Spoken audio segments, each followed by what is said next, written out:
Right, okay, I hope I'm online now. I'd like to give some idea about bipolar illness and its treatment with lithium. Lithium is currently the gold standard in the prophylactic treatment of bipolar disorder. It has been given for many years. Most common psychotherapeutic medication. Some double-blind studies, and it's one of the different options. You know, there are three options more or less to treat, to use a mood stabilizer. Some are antipsychotics, anticonvulsants, and lithium. It's not totally clear how lithium works. It just has a quite, being usually like sodium in the class of sodium and other metals, then like potassium, magnesium, and salts. It has nuclear interaction. It just can affect the exchange of other cations. So it could be changing the level of sodium in the blood, and vice versa. Anyway, so it has effect on second messengers in the system. I don't want to mention them. It's protein kinases C, G, and calcium.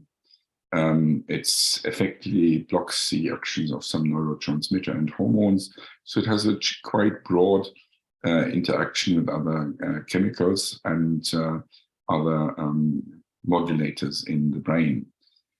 The guidance in taking lithium is usually when nothing else has worked, and when a mood stabilizer is needed to help with stabilizing, working with mania and severe depression, then it can be helpful.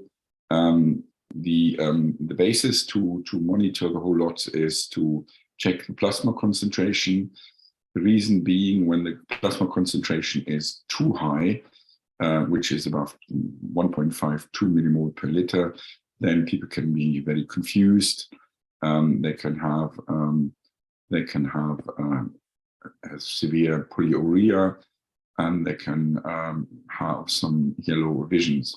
This may happen in elderly people who stop drinking and have maybe an infection, and during this infection sweat a lot and lose a lot of cations in the body.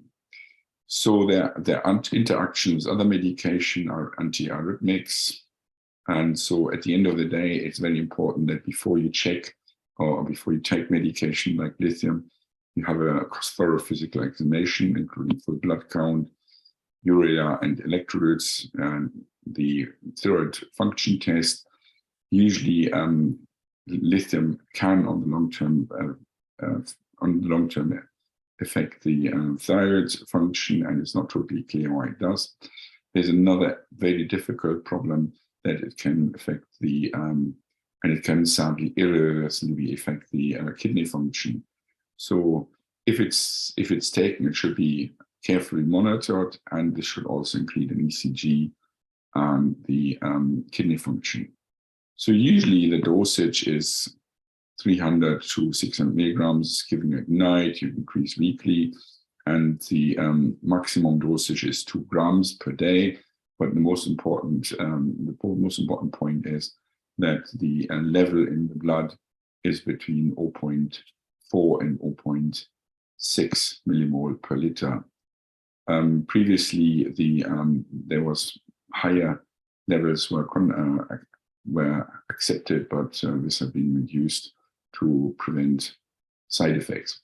The other thing which is important to know, that the lithium levels you need might be slightly different from lab to lab.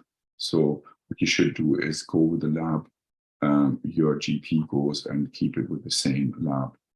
So then at the beginning, it needs to be checked after 5 days after starting, and then every time you change the dosage. So usually lithium goes out in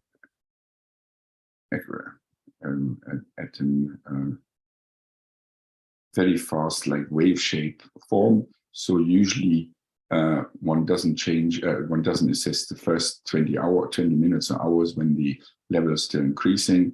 So usually after 12 hours, a stable state is achieved.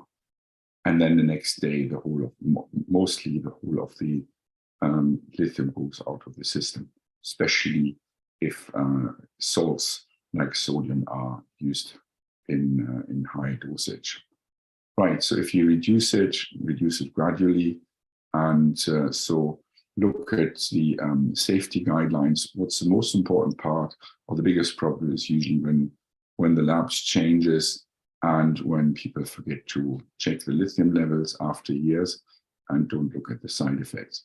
But apart from that, if well monitored, it's a safe prophylaxis for bipolar illness.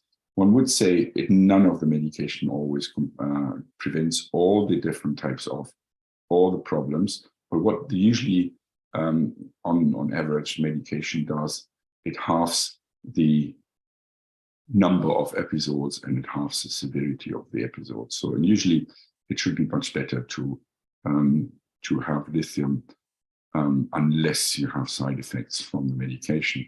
That's usually monitored via the GP with the support of the psychiatrist.